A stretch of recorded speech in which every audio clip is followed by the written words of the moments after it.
بسم اللہ الرحمن الرحیم۔ فقہ المعاملات کورس کی آج کی کلاس میں ہم اسی تفصیلات کو آگے لے کر چلتے ہیں جو ہم نے شروع کی تھی، بیوع یعنی خرید و فروخت کی 16 اقسام اور ان کے احکامات وغیرہ۔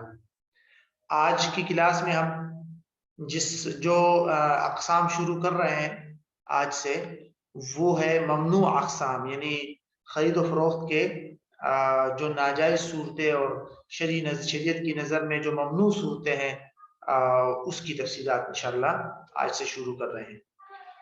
تو جو خرید و فروخت کی جو ممنوع صورتیں ہیں، ان میں سے پہلی صورت بے باطل کی ہے۔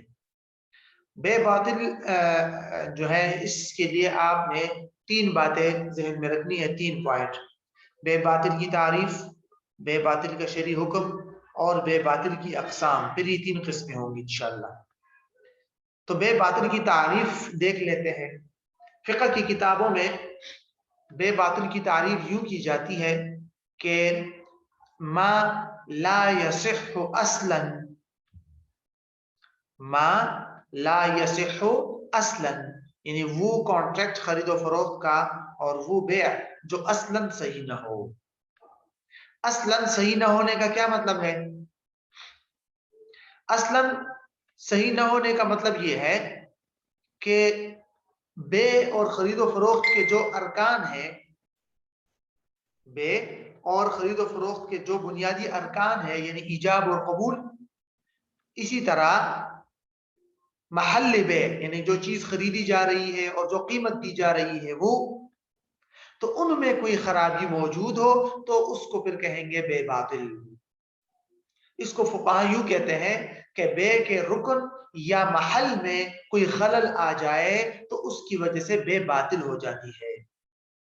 ٹھیک ہے، تو اس کو بعض کتابوں میں یوں بھی تعبیر کیا گیا ہے کہ ما اورث خللا فی رکن البیع او فی محلہ، تو اس کو کہیں گے بے باطل۔ یعنی وہ بے باطل وہ ہے جس کے رکن یا محل میں خلل پیدا ہو جائے، یعنی ایجاب و قبول میں یا محل بے میں، یعنی کہ جو چیز خریدی جا رہی ہے اس چیز میں یا قیمت میں کوئی خرابی ہو تو اس کی وجہ سے وہ بے کیا ہو جاتی ہے؟ بے باطل ہو جاتی ہے۔ یہ تو بے باطل کی عام تعریف ہے، ڈیفینیشن ہے۔ ٹھیک ہے، دوسری بات کی طرف آئیے، حکم شرعی کہ بے باطل کا شرعی حکم کیا ہے۔ بے باطل شریعت کی نظر میں بالکل کل عدم ہے اور غیر معتبر ہے، ناجائز ہے۔ گناہ تو اس کا ہوگا ہی ہوگا کیونکہ شریعت کی خلاف ورزی کی جا رہی ہے، شریعت کے اصولوں کی، لیکن اس معاملے کے کوئی اثرات اور کوئی ایفیکٹس وغیرہ بھی نہیں ہوں گے۔ لہٰذا بے باطل کے اندر جو سیلر ہوگا وہ قیمت کا مالک نہیں بنے گا، جو خریدار ہوگا وہ خریدی ہوئی چیز کا مالک نہیں بنے گا۔ ٹھیک ہے، بلکہ خریدار نے اگر چیز لی ہے تو اس پر لازم ہوگا کہ چیز واپس کرے اور اپنے پیسے واپس لے۔ کیوں؟ اس لیے کہ بے شریعت کی نظر میں بالکل کل عدم ہے، ایسا ہے جیسے کہ یہ معاملہ سرے سے ہوا ہی نہیں ہے۔ تو یہ ہے بے باطل کا شرعی حکم۔ تیسرا پوائنٹ، بے باطل کی اقسام۔ بے باطل کی بنیادی طور پر 3 قسمیں ہیں اور انہی تینوں قسموں سے آپ کو بے باطل کی تمام تفصیلات تقریباً انشاءاللہ معلوم ہو جائے گی۔ پہلی قسم کا مطلب ہے کہ بے کے رکن میں خلل آ جائے۔ رکن میں نے آپ کو بتایا تھا کیا ہے رکن؟ ایجاب اور قبول۔ ٹھیک ہے، نمبر 2، محل بے میں خلل آ جائے۔ محل بے میں میں نے آپ کو بتایا تھا جو چیز خریدی جا رہی ہے وہ اور قیمت، ان دونوں کو محل بے کہتے ہیں۔ اور یہ تیسری قسم ہے صحیح اور باطل کا اجتماع، تو اس کو بھی آپ سمجھیے گا، یہ اس کی تفصیل۔ جہاں تک پہلی قسم کی بات ہے کہ رکن بے میں خلل آ جائے تو اس کی ذرا مثالیں دیکھیے۔ تقریباً 5 صورتیں اس پہلی قسم کی ہے، یعنی بے کے رکن میں اگر خلل آ جائے تو وہ بے باطل ہوتی ہے نا، تو اس کی تقریباً 5 صورتیں یا 5 مثالیں بنتی ہے۔ نمبر 1 کہ معاملہ کرنے والوں میں ایلیجیبلٹی نہ ہو، اہلیت نہ ہو، مطلب بچے ہیں یا مجنون ہے، ٹھیک ہے، پاگل ہے، اس نے کانٹریکٹ کیا تو وہ باطل ہے۔ نابالغ بچہ ہے، ناسمجھ، نابالغ نہیں ناسمجھ بچہ ہے، تو ان کا کانٹریکٹ باطل ہوتا ہے۔ تو پہلا پوائنٹ کیا ہو گیا؟ عدم اہلیت۔ نمبر دو تعلیق۔ نمبر دو کیا ہے؟ تعلیق، یعنی کانٹریکٹ میں ایجاب و قبول کو کسی شرط پر معلق کر دینا، ڈیپینڈ کر دینا کہ بھائی اگر آج مجھے تنخواہ مل گئی تو یہ موبائل میں نے آپ سے 50,000 کا خرید لیا، ورنہ نہیں۔ تو یہ بے باطل ہے کہ بے کو آپ کسی شرط پر، اس طرح کی شرط پر آپ ڈیپینڈ نہیں کر سکتے، معلق نہیں کر سکتے۔ نمبر تین اضافت، یعنی کانٹریکٹ کو فیوچر کے کسی ڈیٹ کی طرف منسوب کر دینا۔ مثلا یہ کہہ دینا کہ بھئی آنے والے جمعے کے دن میں نے آپ سے یہ موبائل 50,000 میں خرید لیا، اور دکاندار کہتا ہے میں نے بیچ دیا، تو یہ کانٹریکٹ باطل ہے۔ کیوں؟ کیونکہ بے کو مستقبل کی طرف مضاف کرنا، منسوب کرنا بھی درست نہیں ہے۔ تو پہلی قسم کے اندر کتنی صورتیں ہو گئی؟ تین۔ چوتھی صورت ہے عدم تعدد، یعنی ایک ہی شخص خریدار ہے اور وہی فروخت کنندہ بھی ہے، بائر اور سیلر جو ہے وہ ایک ہے، تو بھی بے باطل ہو جاتی ہے۔ مثال کے طور پر میں نے زید کو اپنا موبائل دیا اور اس کو میں نے وکیل بنا دیا کہ جاؤ اس کو بازار میں 50,000 میں بیچ دو۔ زید گھر آیا اور وہ موبائل زید نے اپنے آپ کو بیچ دیا 50,000 میں اور خود خرید لیا، تو یہ بے باطل ہے۔ کیوں؟ کیونکہ بیچنے والا بھی زید ہے اور خریدار بھی زید ہے، اگرچہ مالک میں ہوں لیکن وہ میرا وکیل ہے، بیچ رہا ہے۔ تو بہرحال یہ صورت بھی بے باطل کی ہے۔ اور آخری صورت یہ ہے کہ ایجاب اور قبول، یعنی آفر اور ایکسیپٹنس، ان دونوں میں آپس میں یعنی مطابقت نہ ہو، دونوں میں موافقت نہ ہو۔ مثلا میں نے آپ کو کہا کہ میں یہ لیپ ٹاپ 10,000 کا بیچتا ہوں، آپ نے کہا میں آپ سے 9,000 کا خریدتا ہوں، تو یہ بے کمپلیٹ نہیں، یہ بے باطل ہے۔ ہاں آپ کے 9,000 کو میں ایکسیپٹ کروں گا تب بے کمپلیٹ ہوگا۔ کیوں؟ کیونکہ ایجاب و قبول میں موافقت نہیں ہے، تو ایجاب و قبول میں موافقت بھی ضروری ہے۔ اس کی تفصیل ہم نے پیچھے پڑھی تھی اگر آپ کو یاد ہو۔ تو یہ پہلی قسم کی تفصیلات ہے کہ رکن بے میں خلل آ جائے۔ نمبر دو محل بے میں خلل آ جائے۔ محل بے یعنی مبی، جو چیز خریدی جا رہی ہے، اور قیمت، اس میں اگر کوئی خرابی آ گئی تو بے باطل ہو جاتی ہے۔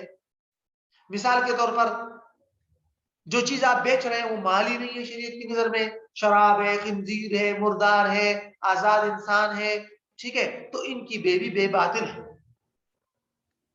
نمبر دو معدوم چیز کی بے، یعنی ایسی چیز کو فروخت کرنا جو ابھی تک وجود میں نہیں آئی، تو یہ بھی بے باطل ہے۔ مثلا باغ میں ابھی تک پھل آیا ہی نہیں ہے اور آپ کہہ رہے ہیں کہ بھئی اگلے سال جو پھل آئیں گے وہ میں نے ابھی سے آپ کو فروخت کر دیے 50,000 میں، یہ بھی بے باطل ہے۔ نمبر تین غیر ملکیت یا غیر مملوک چیز کو بیچنا، وداؤٹ اونرشپ، کہ ایک چیز کے آپ ابھی تک مالک ہی نہیں بنے اور اس کو آپ فروخت کر رہے ہیں، تو یہ بھی بے باطل ہے۔ نمبر چار عدم تقوم۔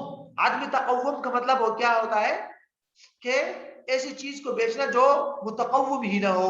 متقوم نہ ہو کی تفصیل ہم نے پڑھی تھی پیچھے، یا تو شریعت کی نظر میں وہ حرام ہو اور یا اس تک رسائی ناممکن ہو، یعنی آپ کے قدرت میں ہی نہیں ہے کہ اس کو آپ حاصل کر کے کسی کو دے دیں، ٹھیک ہے، تو یہ بھی ایک صورت ہے۔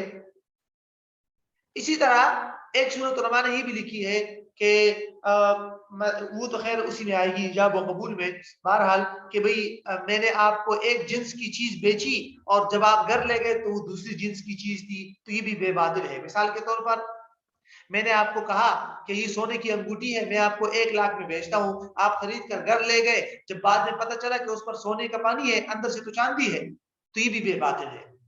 کیوں؟ کیونکہ جس چیز کو بیچا تھا وہ چیز تو آپ کے پاس آئی ہی نہیں ہے، میں نے سونا بیچا تھا، یہ تو چاندی ہے۔ تو بہرحال یہ تمام صورتیں بے باطل کی ہے اور یہ بالکل کل عدم ہے۔ تیسری صورت صحیح اور باطل کا اجتماع۔ یہ اس کا مطلب یہ ہوتا ہے نا کہ دو ایسی چیزوں کو ملا کر ایک کانٹریکٹ کے اندر کسی کو بیچ دینا کہ جن دو چیزوں میں سے ایک چیز کی بے شریعت کی نظر میں درست ہو اور دوسری چیز کی بے شریعت کی نظر میں باطل ہو، تو ایسی صورت کا کیا حکم ہوگا؟ ٹھیک ہے کہ میں آپ کو دو چیزیں فروخت کی, دو چیزوں میں سے ایک, دونوں کو میں نے ایک ہی کانٹریکٹ میں آپ کو بیچ دیا, ایک ہی کانٹریکٹ میں نے آپ کو دو چیزیں فروخت کر دی, اور ان دو چیزوں میں سے ایک چیز کی بے جو ہے وہ باطل ہے اور دوسری چیز کی بے جو ہے وہ کیا ہے, درست ہے. تو ایسی صورت میں کیا حکم ہوگا؟ علماء نے اس کی بنیادی طور پر دو صورتیں لکھی ہے. ایک صورت تو یہ ہے کہ میں نے آپ کو دو چیزیں فروخت کی, ایک چیز کی بے تو شریعت کی نظر میں درست ہے, اور جو دوسری چیز ہے نا جس کی بے شریعت کی نظر میں درست نہیں ہے, اگر اس کا درست نہ ہونا اس لیے ہو کہ وہ معلوم نہیں ہے, مطلب انسرٹنٹی ہے اس میں, معلوم ہی نہیں ہے, یا معدوم ہے ابھی تک وجود میں ہی نہیں آئی, تو ایسی صورت میں دونوں چیزوں کی بے باطل ہو جائے گی. پہلی صورت یہ ہے, مثال کے طور پر میں نے آپ کو کہا کہ بھائی صاحب یہ میرے پاس ایک من جو ہے سیب ہے سامنے پڑا ہوا, یہ سیب میں آپ کو بیچتا ہوں, اور میرے اس باغ میں جو اگلے سال پھل آئے گا وہ بھی میں آپ کو بیچتا ہوں, یہ دونوں میں آپ کو بیچتا ہوں, 1 لاکھ روپے دے دو. تو یہ بے دونوں میں ناجائز ہو جائے گی, دونوں کی بے باطل ہو جائے گی, باغ میں آنے والے پھل میں بھی اور ابھی جو موجود پھل ہے اس میں بھی. کیوں کہ بعد میں باغ میں جو موجود پھل ہے ابھی تک وہ آئے, یعنی وجود میں آئی نہیں ہے, تو اس وجہ سے علماء نے لکھا ہے کہ دونوں چیزوں کی بے باطل ہو جائے گی. دوسری صورت یہ ہے کہ ایک چیز کی بے تو درست ہے, اور دوسری چیز جس کی بے درست نہیں ہے اس کے درست نہ ہونے کی وجہ اس کا معدوم ہونا یا اس کا مجہول ہونا یہ نہ ہو, ٹھیک ہے, بلکہ کوئی اور وجہ ہو, ٹھیک ہے. تو ایسی مطلب وہ حرام ہے, مال حرام ہے, یا شراب ہے, خنزیر ہے, ایسی کوئی چیز ہے, تو پھر ایسی صورت میں پھر فقہا کی تفصیلات ہے, اختلافات ہے اس میں, وہ آپ فقہ البیوع میں دیکھ لیجئے گا. خلاصہ صرف یہ ہے کہ جس چیز کی بے درست نہیں ہے, اگر اس کے درست نہ ہونے پر علماء کا اتفاق ہے, جیسے آزاد انسان کو بیچنا, مردار کو بیچنا, مثال کے طور پر آپ خنزیر اور بکری کو ملا کر بیچتے ہیں, ٹھیک ہے, تو ایسی صورت میں پھر امام ابو حنیفہ رحمۃ اللہ علیہ فرماتے ہیں کہ بھئی دونوں چیزوں کی بے باطل ہو جائے گی, بکری کی بھی اور خنزیر کی بھی. جبکہ امام ابو یوسف اور امام محمد فرماتے ہیں کہ نہیں, بکری کی بے درست ہو جائے گی اور خنزیر کی بے درست نہیں ہوگی, ٹھیک ہے. اور اگر جس چیز کی بے درست نہیں ہے وہ ایسی چیز ہے کہ بعض علماء اس کے اندر اجازت دیتے ہیں, مثال کے طور پر وقف کی چیز ہے یا اس طرح, تو اس میں پھر تمام علماء یہی کہتے ہیں کہ بھئی ایک چیز کی بے درست ہو جائے گی. بہرحال خلاصہ یہی سمجھ لیجئے کہ اگر جس چیز کی بے شریعت کی نظر میں درست نہ ہو اس کو آپ کسی جائز چیز کے ساتھ ملا کر بیچتے ہیں, تو اگر وہ جس چیز کی بے درست نہیں ہے وہ معلوم نہیں ہے یا معدوم ہے, پھر تو دونوں چیزوں کی بے باطل ہو جائے گی. لیکن اگر جس چیز کی بے درست نہیں ہے اس کے درست نہ ہونے کی وجہ کوئی اور ہے, یعنی انسرٹنٹی یا معدوم ہونا نہیں بلکہ کوئی اور ریزن ہے, مثلا شراب ہے, خنزیر وغیرہ ہے, تو اس کی وجہ سے وہ جو دوسری چیز آپ نے اس کے ساتھ ملائی ہے وہ اس کا کانٹریکٹ خراب نہیں ہوگا. مثال میں نے آپ کو دے دی, جیسے خنزیر اور بکری کو بیچا تو بکری کی بے صحیح ہو جائے گی, خنزیر کی درست نہیں ہوگی. یہ صاحبین کی رائے ہے, لیکن علماء نے اسی کو اختیار کیا. تو بہرحال یہ جو خلاصہ تھا تیسری قسم کا, یہ میں نے آپ کو سامنے یہ رد دیا.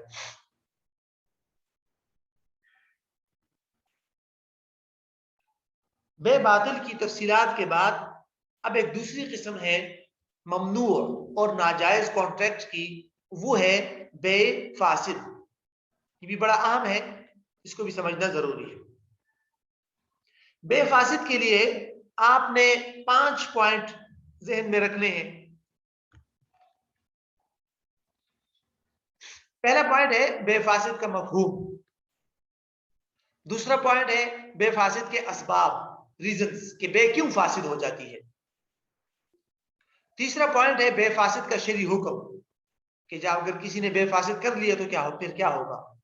چوتھا پوائنٹ ہے کہ چیز واپسی کے قابل نہ رہے, مطلب بے فاسد کا حکم یہ ہے نا کہ چیز واپس کرے, اب چیز آپ نے یوز کر لی, ختم کر لی, واپس کے قابل ہی نہیں ہے, تو اب کیا کریں. نمبر 5, چیز میں نقصان ہو جائے کانٹریکٹ کے بعد. تو یہ تقریباً بے فاسد کے تمام مباحث کو ان 5 پوائنٹ میں آپ جمع کر سکتے ہیں. سب سے پہلے ہم دیکھتے ہیں بے فاسد کا مفہوم. بے فاسد کے بارے میں عمومی طور پر فقہ کی کتابوں میں جو تعریف ملتی ہے وہ یوں ہوتی ہے کہ ما ہوا المشروع اصلا لا وصفا، یا آپ یوں کہہ سکتے ہیں صحیح باعتبار ذاتی ہی و فاسد باعتبار اوصافی ہی، یہ بھی ہے۔ ایک تیسری تعریف بعض عربی کتابوں میں یوں بھی کی گئی ہے، ما اورث خللا فی غیر الرکن والمحل، ما اورث خللا فی غیر الرکن والمحل، یعنی ایسا، اس کا مفہوم یہ ہے دونوں تعریفوں کا۔ پہلی تعریف کا مفہوم تو یہ ہے کہ یہ وہ کانٹریکٹ ہے جو اصلا ذات کے اعتبار سے تو درست ہے لیکن اس میں کچھ کوالٹیز کی اعتبار سے وہ درست نہیں ہے، وہ صاف کے اعتبار سے وہ درست نہیں ہوتی۔ اسی کی وضاحت اگلی تعریف میں ہے۔ کیا مطلب؟ بے فاسد وہ ہے کہ جس میں خرابی جو ہے وہ رکن اور محل میں نہ ہو، رکن اور محل کے علاوہ اس میں کوئی خرابی آ جائے، ٹھیک ہے، خلل آ جائے، خرابی نہیں خلل آ جائے، ٹھیک ہے، تو اس کو کہتے ہیں بے فاسد۔ تو آسان الفاظ میں آپ یوں کہہ سکتے ہیں کہ بے باطل کی جو تفصیلات آپ نے پڑھی پیچھے بے باطل کی، ان میں سے زیادہ تر تعلق جو ہے وہ ایجاب و قبول اور خریدی ہوئی چیز کے ساتھ تھا، ان چیزوں کا تعلق، خرابیوں کا تعلق، لیکن ان میں آپ دیکھیں گے تو ان میں بنیادی طور پر خرابیوں کا تعلق ایجاب و قبول اور ان چیزوں کے ساتھ مبی کے اندر زیادہ نہیں ہوتا۔ اگرچہ مبی کی خرابی بھی اس کا ایک وہ ہے لیکن وہ خرابیاں الگ ہے ان خرابیوں سے جو بے باطل میں ہے، یعنی بے باطل کے اندر جو خرابیاں ہیں ان میں اور بے فاسد میں جو خرابیاں ہیں ان میں کچھ فرق ہے، وہ آگے آپ جب اسباب اور ریزنز دیکھیں گے اس میں آپ کو معلوم ہو جائے گا۔ تو آسان الفاظ میں آپ یوں کہہ سکتے ہیں کہ جو کانٹریکٹ کرنے والے ہیں وہ دونوں بالکل ٹھیک ٹھاک ہے، مجنون پاگل وغیرہ نہیں ہے، اہلیت ہے ان میں، ٹھیک ہے، اور جو چیز خریدی یا بیچی جا رہی ہے وہ چیز بھی مال ہے، ٹھیک ہے، موجود بھی ہے اور بیچنے والے کی اونرشپ میں بھی ہے، ملکیت وغیرہ میں بھی ہے، ٹھیک ہے، ایجاب و قبول بھی بالکل ٹھیک ٹھاک ہے، اس کے باوجود اس میں کوئی خارج سے ایکسٹرنل سے کوئی خرابی آ گئی تو اس کو کہتے ہیں بے فاسد،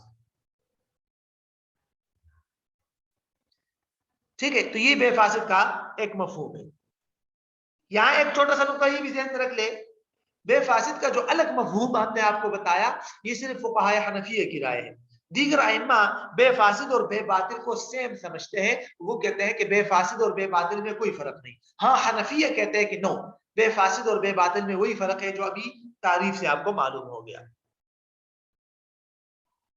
اب آتے ہیں دوسری بات کی طرف، دوسرے پوائنٹ کی طرف، بے فاسد کے اسباب۔ یہ بڑا اہم پوائنٹ ہے، بے فاسد کے بنیادی اسباب کیا ہے؟ اگر آپ بے فاسد کی تمام تفصیلات میں غور کریں گے جو فقہاء نے ہمیں بتائی ہے تو ہمیں معلوم ہوتا ہے کہ بے فاسد کی بنیادی طور پر خرابی کے اور بے کے فاسد ہو جانے کی تین اسباب یا تین ریزن ہے۔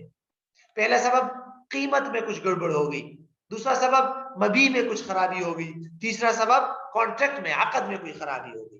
اب یہ قیمت اور مبی میں جو خرابیاں ہیں یہ وہ والی خرابیاں نہیں ہے جو بے باطل والی ہے، لیکن یہاں الگ ہے۔ اب ذرا سمجھیے اس کو،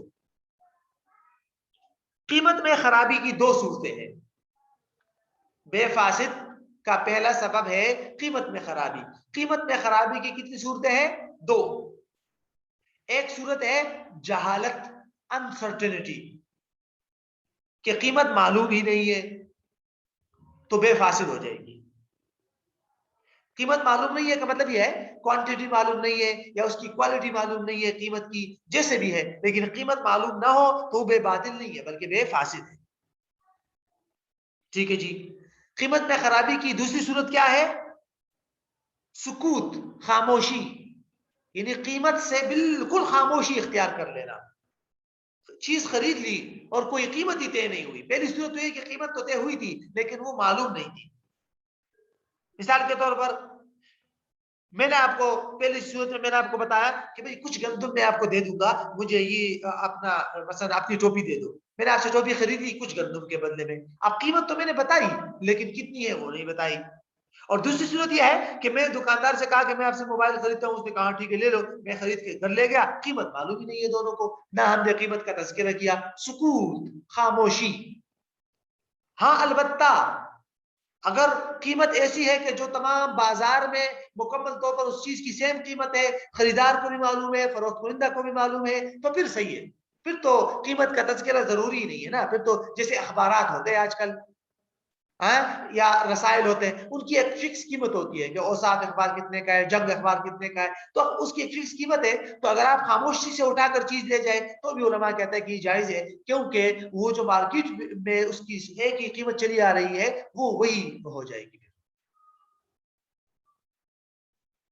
ٹھیک ہے، تو یہ ہے پہلا سبب قیمت میں خرابی سے متعلق. دوسرا سبب کی طرف دیکھ لیجئے، مبیع میں خرابی. مبیع میں خرابی یعنی جو چیز بیچی یا خریدی جا رہی ہے اس میں خرابی ہو، تو یہ خرابی 4 قسم کی ہو سکتی ہے. مبیع میں خرابی کتنی قسم کی ہو سکتی ہے؟ 4. نمبر 1 انسرٹینٹی، جہالت. جو چیز آپ خرید رہے ہیں اس کی کوانٹٹی معلوم نہیں ہے، مقدار، اس کی کوالٹی معلوم نہیں ہے، صفات وغیرہ، تو ایسی صورت میں وہ بے فاسد ہوگی، بے باطل نہیں ہوگی. بے باطل تو تب ہوتی ہے کہ جو چیز آپ خرید رہے ہیں وہ مال ہی نہیں ہے، شراب ہے، خنزیر ہے، یا بیچنے والے کی اونرشپ میں نہیں ہے، وہ تو الگ ہے. یہاں یہ ہے کہ انسرٹنٹی ہے. بس ایک صورت ہو گئی. دوسری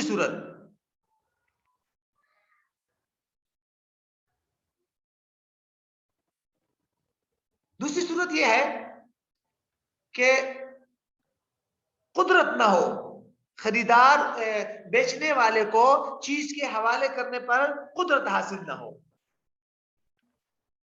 قدرت حاصل نہ ہو کا مطلب یہ ہے اگر بیچنے والے کو طاقت اس لیے حاصل نہیں ہے چیز حوالے کرنے پر کہ وہ اس کا مالک ہی نہیں ہے، تو پھر تو بے باطل ہو جائے گی نا. وہ تو ہم نے پیچھے پڑھ لی کہ وہ اس کا مالک ہی نہیں ہے تو بیچ رہا ہے، تو اس لیے اس کو قدرت نہیں ہے. لیکن اگر وہ مالک ہے اور مالک ہونے کے باوجود وہ چیز جو ہے وہ خریدار کو حوالے نہیں کر سکتا، تو پھر ایسی صورت میں بے فاسد ہو جائے گی. ایسی صورت میں یہ کیا ہو جائے گی؟ بے فاسد ہو جائے گی. 2 صورتیں ہو گئی مبیع میں خرابی کی. تیسری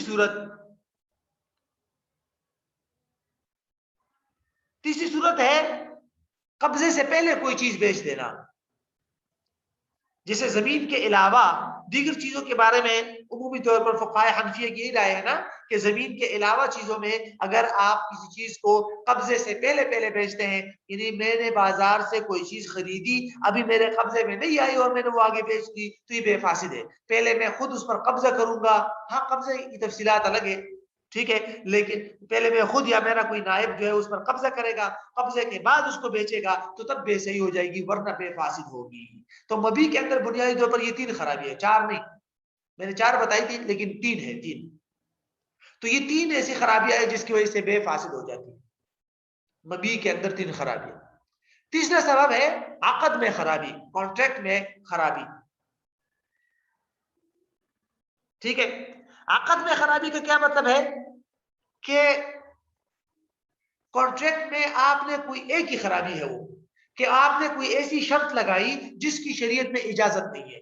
کانٹریکٹ کے اندر آپ نے ایسی کوئی شرط لگا دی جس کی شریعت میں کوئی اجازت نہیں ہے. مثال، میں نے آپ کو کہا میرا ایک گھر ہے، آپ آئے، آپ وہ گھر مجھ سے خریدنا چاہتے ہیں 50 لاکھ کا. میں نے آپ کو کہا کہ یہ گھر میں آپ کو 50 لاکھ کا آج بیچتا ہوں، ٹھیک ہے، لیکن شرط یہ ہے کہ 2 مہینے تک میں اس میں فری رہائش اختیار کروں گا، تب آپ کو دوں گا. اور آپ نے کہا ٹھیک ہے میں آپ سے خریدتا ہوں اس شرط کے ساتھ. تو یہ جو میں نے اس کے اندر شرط لگائی ہے نا کہ 2 مہینے میں اس میں رہوں گا، یہ خلاف شرع شرط ہے. اس شرط کی وجہ سے یہ کانٹریکٹ فاسد ہو جائے گا. ٹھیک ہے، تو یہ ہے بنیادی طور پر بے فاسد کی 3 اسباب. اگلا جو پوائنٹ ہے نا بے فاسد کا شرعی حکم، اس کی طرف جانے سے پہلے چونکہ یہاں شرط کی بات آ گئی تو اس شرط کی ڈیٹیل کو آپ دیکھ لیجئے کہ بھئی کسی خرید و فروخت کے کانٹریکٹ میں کیا ہر طرح کی شرط لگانا منع ہے؟ کوئی بھی شرط نہیں لگا سکتے کیا؟ نہیں، اس میں ڈیٹیل ہے اور فقہاء نے اس کو بڑے اچھی تفصیل کے ساتھ بیان کیا ہے، تو ذرا اس کو سمجھنا بہت ضروری ہے. ٹھیک ہے، بنیادی طور پر شریعت نے 4 قسم کی شرائط کی اجازت دی ہے کانٹریکٹ میں یا خرید و فروخت میں 4 قسم کی شرط آپ لگا سکتے ہیں ٹھیک ہے وہ جائز ہے وہ 4 قسم کی شرائط میں آپ کو بتاتا ہوں اس کے علاوہ جو شرائط آپ لگائیں گے وہ شریعت کی نظر میں درست نہیں نمبر 1 پہلی شرط جس کی باقاعدہ شریعت نے خود اجازت دی ہے کہ آپ یہ شرط لگا سکتے ہیں جیسے آگے آپ جا کے دیکھیں گے نا خیار شرط خیار رویت وغیرہ وغیرہ خیار شرط کا مطلب یہ ہے کہ میں آپ سے کوئی چیز خریدوں اس کنڈیشن کے ساتھ کہ بھائی صاحب مجھے 3 دنوں کی مہلت دے دو میں چیک کروں گا اگر مجھے پسند آ گئی تو ٹھیک ورنہ نہیں ایسی شرط خود شریعت نے اس کی اجازت دی ہے لہذا یہ جائز ہے ٹھیک ہے تو یہ جو خیارات آگے پورا ایک چیپٹر ہے ہمارا ٹھیک ہے خیارات کا وہ ہم انشاءاللہ پڑھیں گے اس کے بعد آئے گا خیارات تو وہ سارا اسی کے اندر آ جائے گا تو یہ جائز ہے نمبر 2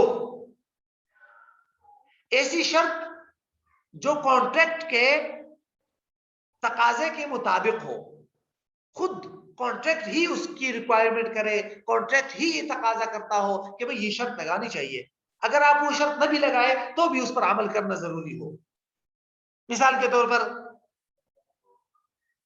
کہ میں نے آپ کو چیز بیچی اور میں نے آپ کو کہا کہ بھئی پہلے قیمت دو گے تب میں آپ کو یہ چیز دوں گا میں نے آپ کو مثلا موبائل بیچتے ہوئے شرط لگا دی کہ بھائی میں یہ موبائل بیچتا ہوں اس شرط کے ساتھ کہ تم قیمت دو گے تب میں یہ موبائل دوں گا تو یہ جائز ہے کیوں اگر میں یہ شرط نہ بھی لگاتا تو بھی شریعت نے مجھے یہ حق دیا ہے کانٹریکٹ کا تقاضا یہ ہے کہ آپ کوئی چیز بیچتے ہیں نقد تو اس وقت تک چیز نہ دے جب تک آپ کو قیمت نہ ملے بالکل آپ ایسا کر سکتے ہیں تو اگر اس کی شرط آپ لگاتے ہیں تو شرط کی بھی اجازت ہے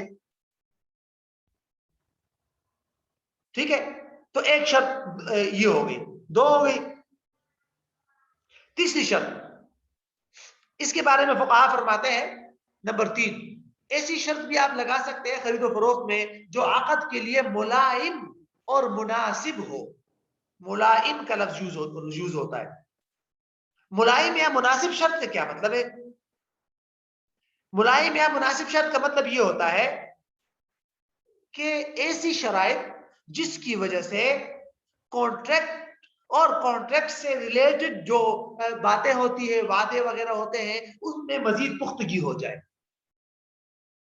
کیا ہو جائے مزید پختگی ہو جائے یہ میں نے آسان الفاظ میں سمجھانے کی کوشش کی علماء یہاں یوں لفظ استعمال کرتے ہیں کہ جو عقد کے موجب اور مقتضیات میں پختگی پیدا کرے مشکل الفاظ ہے یہ بہرحال کانٹریکٹ میں یا کانٹریکٹ سے ریلیٹڈ جتنی بھی باتیں ہیں اس میں مزید پختگی پیدا ہو جائے حقوق محفوظ ہو جائے تو ایسی شرائط لگا سکتے ہیں مثال کے طور پر میں آپ کو کہتا ہوں کہ میں یہ موبائل آپ کو ادھار بیچتا ہوں ٹھیک ہے 2 مہینوں کی ادھار پر لیکن شرط یہ ہے کہ آپ جو ہے نا ایک ریٹن میں لکھ کر دو گے کہ بھئی آپ کے ذمے میرے 50,000 روپے لازم ہو گئے یہ مطلب ریٹن میں لازم کر دوں آپ کے دستخط کو یا میں گواہ لازم کر دوں کہ پہلے گواہ لانا پڑے گا تاکہ بعد میں آپ انکار نہ کر سکو میرا حق محفوظ ہو جائے پختہ ہو جائے یا میں یہ کہہ دوں کہ بھئی تم کفیل لے آؤ کسی کو کفیل لے آؤ وہ ذمہ داری لے لے اگر تم نے 2 مہینے بعد پیسے نہیں دیے تو وہ دے دے گا یا تم مجھے رہن دے دو میں آپ کو یہ موبائل 50,000 میں ادھار پر بیچتا ہوں لیکن تم اپنی گھڑی مجھے رہن کے طور پر دو گے رہن کی شرط لگانا تو یہ رہن کی شرط لگانا حوالہ کفالہ کی شرط لگانا اس طرح وٹنس اور ریٹن کی شرط لگانا یہ جو جس کی وجہ سے انسان کا حق محفوظ ہوتا ہے اور عقد کے کانٹریکٹ میں پختگی پیدا ہوتی ہے اس کی بھی شریعت اجازت دیتی ہے تیسری قسم کی شرط ہو گئی نا نمبر 4 چوتھی شرط یہ ہے کہ عمومی طور پر علماء کہتے ہیں کہ جس شرط کا عام عرف کے اندر اور بازاروں میں رواج ہو جائے وہ شرط رائج ہو جائے تو اس کی بھی اجازت ہے مثال کے طور پر آج کل جب قالین خریدتے ہیں تو اکثر بازاروں میں آپ نے دیکھا ہوگا کہ جو دکاندار والے ہوتے ہیں وہ خود اپنے کاریگر بیچتے ہیں اور خریدار کے گھر میں اس کی فٹنگ کرتے ہیں تو بھئی یہ شرط ہو گئی نا کہ میں آپ سے قالین خریدتا ہوں لیکن اس کی فٹنگ آپ خود کریں گے میرے گھر میں یا اے سی ایئر کنڈیشن کی جو ہے اے سی میں آپ سے خریدتا ہوں لیکن اس کی فٹنگ آپ خود کریں گے یا آج کل ہوتا ہے نا کہ فریج وغیرہ کو جو گارنٹی کی شرط ہوتی ہے 1 سال کی گارنٹی پر 2 سال کی گارنٹی پر، یہ جو گارنٹی کی شرط ہے اس کا بھی آج کل بازاروں میں عرف ہو چکا ہے کہ بھئی میں آپ سے فریج خریدتا ہوں لیکن شرط یہ ہے کہ 1 سال تک خراب ہو گیا تو آپ ٹھیک کرو گے، بھئی گارنٹی دے دو مجھے۔ تو ایسی جو شرائط ہے جس کا عام عرف میں اور بازاروں میں رواج ہو جائے اس کی بھی علماء اجازت دیتے ہیں۔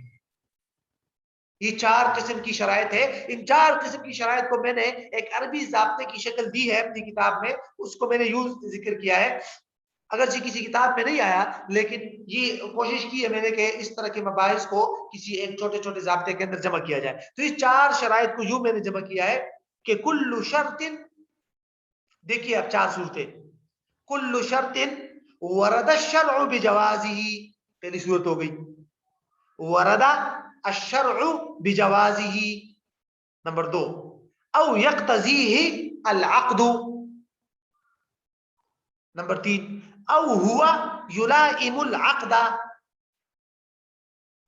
نمبر 4 او جرى به التعامل فهو جائز والا فلا۔ كل شرط ورد الشرع بجوازه او يقتضيه العقد او يلائم العقد او جرى به التعامل فهو جائز والا فلا، ٹھیک ہے؟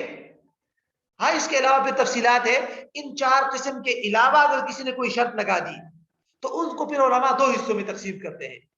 پہلا حصہ شرائط لغو، یعنی لغو شرائط، فضول شرائط جس کی وجہ سے کانٹریکٹ خراب نہیں ہوگا، وہ ایسی شرط ہے کہ جس میں خریدار یا فروخت کنندہ کا کوئی فائدہ نہیں۔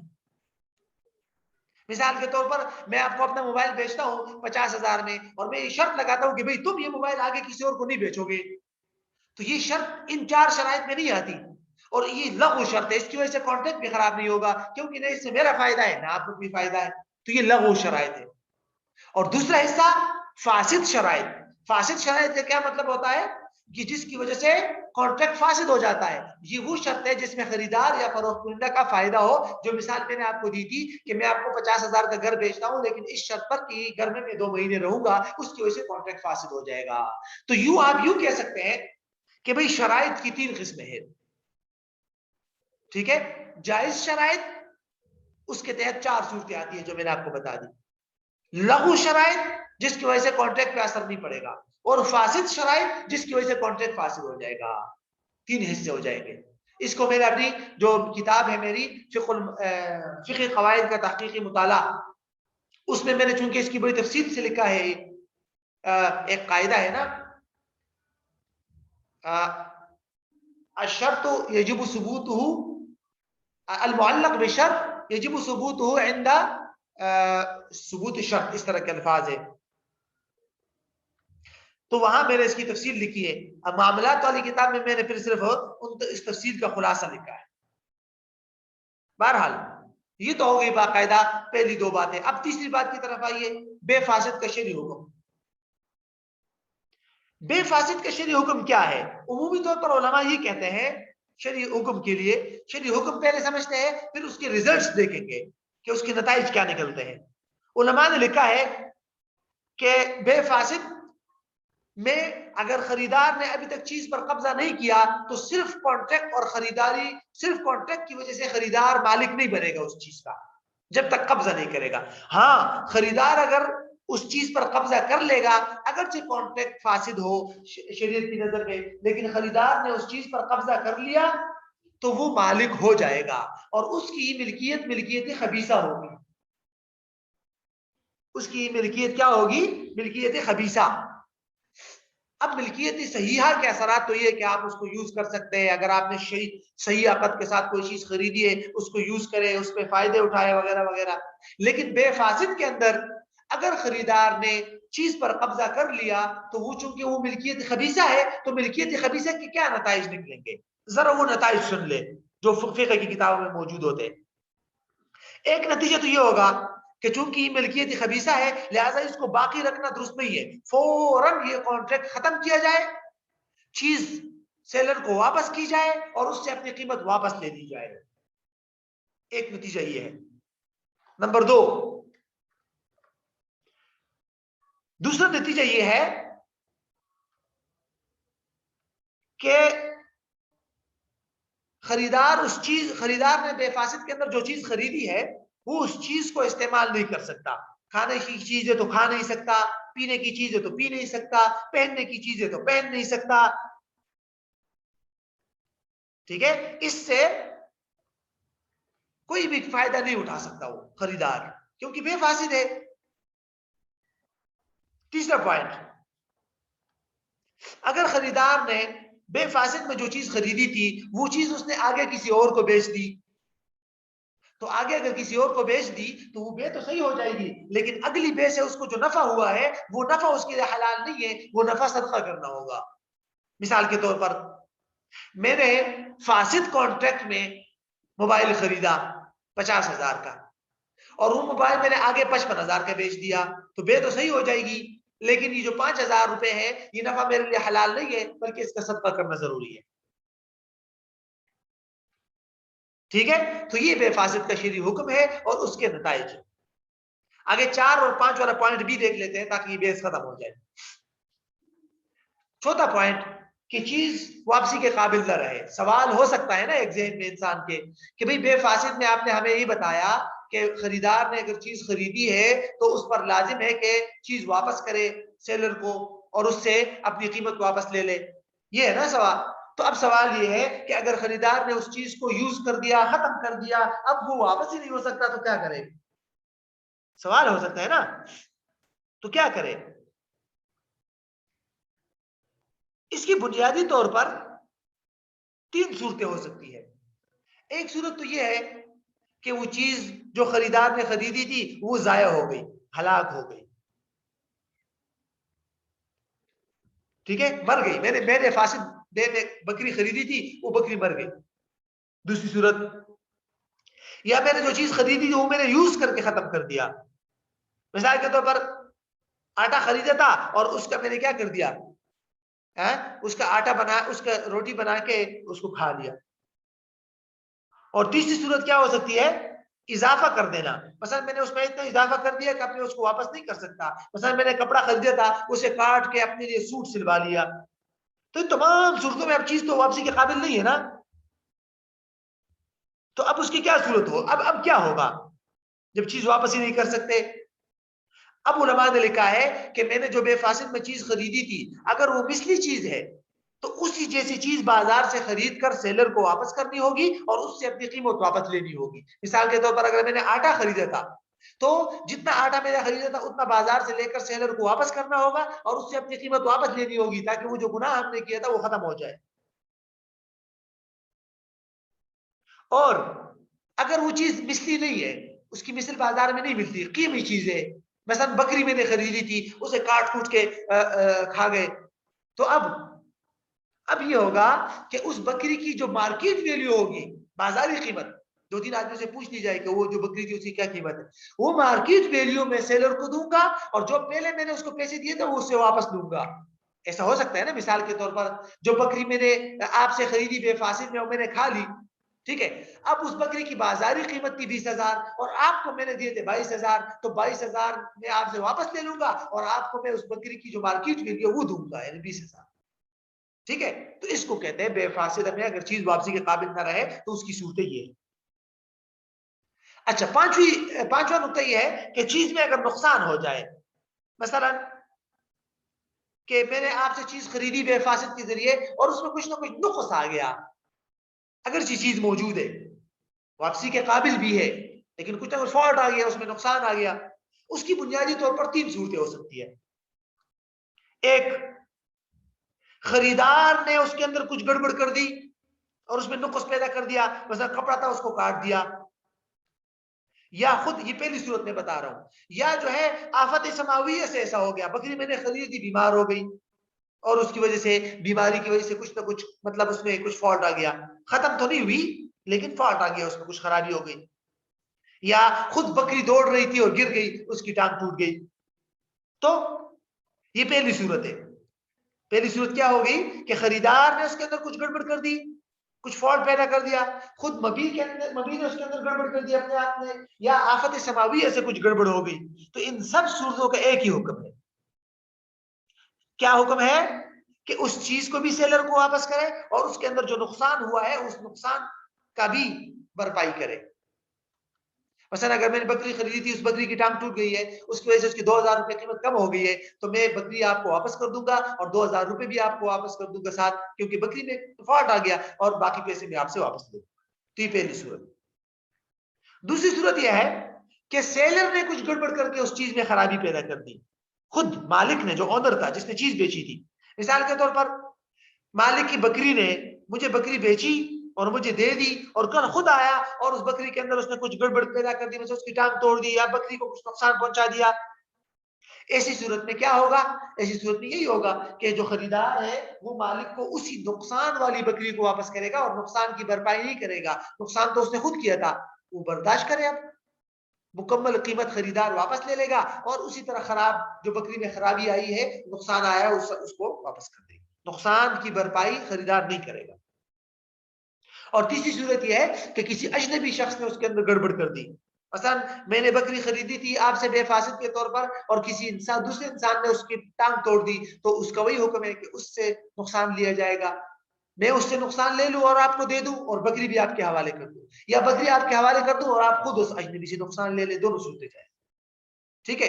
تو یہ بے فاصل کی تفصیلات تھی اور اس کے تمام احکامات تھے. تو کل سے انشاءاللہ پھر یا اگلے ہفتے سے یہ بے مکروہ کی تفصیلات انشاءاللہ دیکھیں گے، اور اس کے بعد اقالہ.